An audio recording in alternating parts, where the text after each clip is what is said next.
मध्य प्रदेश सरकार ने 15 जुलाई तक किल कोरोना अभियान शुरू किया है, जिस पर पूर्व वित्त मंत्री तरुण भनोट ने तंज कसा है। भनोट का कहना है कि अभी तक तो भाजपा डरो न कहकर कोरोना का मजाक उड़ा रही थी, अब भाजपा को क्या हुआ है। किल कोरोना अभियान पर ताज्जुब करते हुए पूर्व वित्त मंत्री तरुण भनोट ने कहा कि अब भाजपा सरकार को याद आई है कि कोरोना भी है, क्योंकि अभी तक तो भाजपा कोरोना का डरो न कहकर मजाक उड़ा रही थी। उन्होंने ये भी कहा कि जब पूरा देश कोरोना से लड़ रहा था, उस समय भाजपा सरकार बदलने में जुटी हुई थी। शिवराज सिंह और भाजपाई जनता को ताक पर रखते हुए अपनी सरकार बनाने में जुटे रहे। भाजपा कोरोना से लड़ना छोड़कर अपनी सरकार बनाने में जुटी रही और यहाँ लगातार कोरोना संक्रमण फैलता रहा। तरुण भनोट ने कहा कि मुझे जनता और भगवान पर पूरा भरोसा है। सरकार गिराने का जो काम इन्होंने किया है, उसके लिए भगवान श्री राम भी इन्हें कभी माफ नहीं कर पाएंगे। जनपलावन की स्थिति जबलपुर में बनती है। कोरोना की महामारी तो फैली हुई है, पहला पेशेंट ही जबलपुर में मिला तो स्थितियाँ खराब है। और साथ साथ में पिछले 5-7 साल में जबलपुर में हमने ये देखा है, अन्य संक्रामक रोग, मलेरिया, चिकनगुनिया, डेंगू, लंगड़ा बुखार, ये पूरे क्षेत्रों में होते हैं और लोगों की इस समय मौतें भी हुई। और साथ साथ में जनपलावन के साथ जो नालों का काम पूरा नहीं हुआ है, उसके कारण डूबने से भी लोगों की मौत हुई।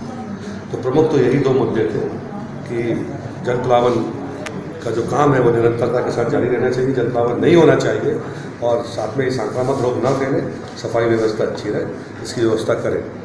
और साथ साथ हमने कमिश्नर महोदय से ये भी कहा कि जो उसकी कांग्रेस की सरकार थी, हम लोगों ने बहुत सारी विकास की योजनाएं जबलपुर के लिए बनाई थी और बहुत सारे महत्वपूर्ण काम पूरे जबलपुर के अलग अलग क्षेत्रों में सेंक्शन हुए, वो सारे काम हो गए।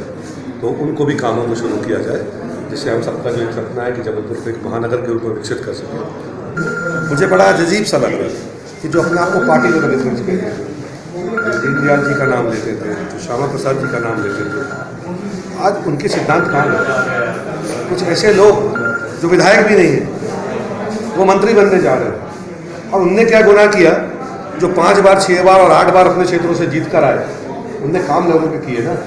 वहाँ पे वो पॉपुलर थे ना, लोकप्रिय थे ना, भारतीय जनता पार्टी की मजबूरी दी थी ना। तो आज जो मजबूत लोग थे, उनकी जगह मजबूर लोगों को लाकर, जो विधायक भी नहीं है, मंत्री पद की शपथ दिलाई जा रही है और सरकार बनाई जा रही है। ये लोकतांत्रिक व्यवस्था के लिए बहुत बड़ा एक आघात है और मेरी सहानुभूति है भारतीय जनता पार्टी के जो वरिष्ठ नेता हैं, जो कुछ ऐसा माल जो गलत तरीके से भाजपा ले गई है, उसमें वो शब्द को मैं उपयोग तो नहीं करूँगा, पर सब जानते हैं, उनके क्षेत्र की जनता भी जानती है, प्रदेश की जनता भी जानती है, बेंगलोर में क्या हो रहा था, पूरे मध्य प्रदेश की और हिंदुस्तान की जनता जानती है। उनके बदले में जो चाल चरित्र और चेहरे वाले लोग थे, उनको छोड़ दिया। तो ये तो मेरी सहानुभूति है उन लोगों के साथ जो भाजपा के वरिष्ठ और मंत्री जीवन। कोरोना का अभियान चला रही है राज्य सरकार आज से, और उनका ये कहना है कि इस अभियान के तहत जो लगातार केस बढ़ रहे हैं, उन पर कहीं ना कहीं कमी आएगी। बहुत अच्छी बात है, आना चाहिए। हर सरकार का दायित्व होता है कि लोगों को बचाए। हम तो इनसे ये पूछ रहे हैं कि कोरोना है कि डरोना है। इनने तो कोरोना को डरोना कह के मजाक उड़ाया था, तो ये कोरोना इनको कब से इनको पता चला कि डरोना नहीं कोरोना था। इनने मध्य प्रदेश की जनता को और पूरे हिंदुस्तान की जनता को सिर्फ सरकार बदलने के लिए ताक पे रखा, उनकी सेहत को उनकी जान के साथ खिलवाड़ किया और ये ना जनता भूलेगी। और मैं तो ईश्वर पर विश्वास करता हूँ, मुझे पूरा भरोसा है कि इनको तो भगवान श्री राम भी माफ।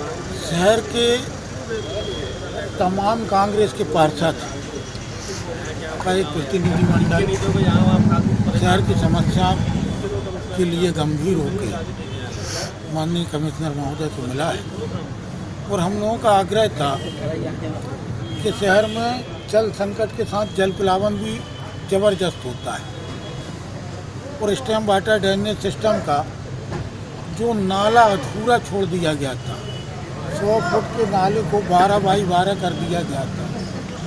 ओमती नाला से लेकर मोती नाला बहुत बड़ा एरिया, और जहाँ घनी बसाहट है, सघन बसाहट है, घरों में सिर्फ 1-2 इंच की बारिश में उस नाले का पानी जाता है और लोगों के कमर तो छोड़ो, सीना तक पानी पहुँच जाता है।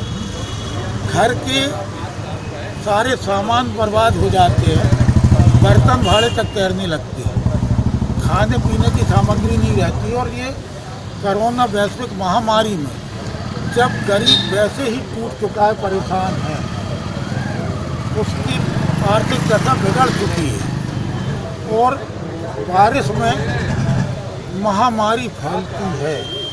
सफाई व्यवस्था नगर निगम की दुरुस्त नहीं है। ये माननीय कमिश्नर महोदय को बताने आए थे कि हर वार्ड की स्थिति बहुत दयनीय हो गई है। लाइटें नहीं हैं, सफाई व्यवस्था नहीं है और नगर निगम की आर्थिक दशा से बचने के लिए आप कर्मचारियों की छटनी कर रहे हैं। Bureau report, Khabarban news, Jabalpur.